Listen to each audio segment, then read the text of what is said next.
Sustainable society is one where we do not systematically erode the social system nor the ecological system. And that is, in a way, what the Brundtland definition says.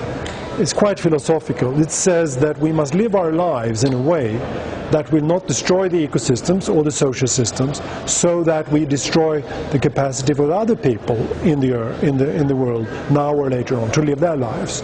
But that definition is too philosophical. So how we define not destroying the ecosystem and the social system is made by principles that are much more operational, and that actually comes to grips with the basic mechanisms by which businesses and governments today are destroying the world. The first principle for sustainability is that in the sustainable society, mined materials such as carbon dioxide from fossil fuels and heavy elements are no longer systematically increasing in concentration in natural systems. What is that? How can you run your business without being part of that problem? The second principle is that when society is sustainable, chemicals are no longer increasing systematically either. What is that? How can a business run its business without contributing to that any chemicals are increasing? The third element is that when the society is sustainable, we are no longer removing natural systems physically.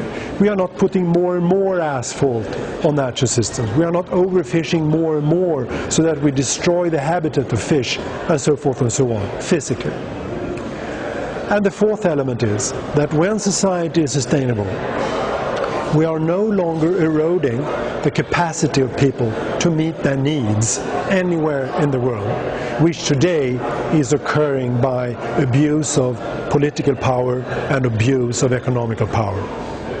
And what is that? Well, the beauty of a framework phrased by robust, rigorous basic principles is that this is up to you.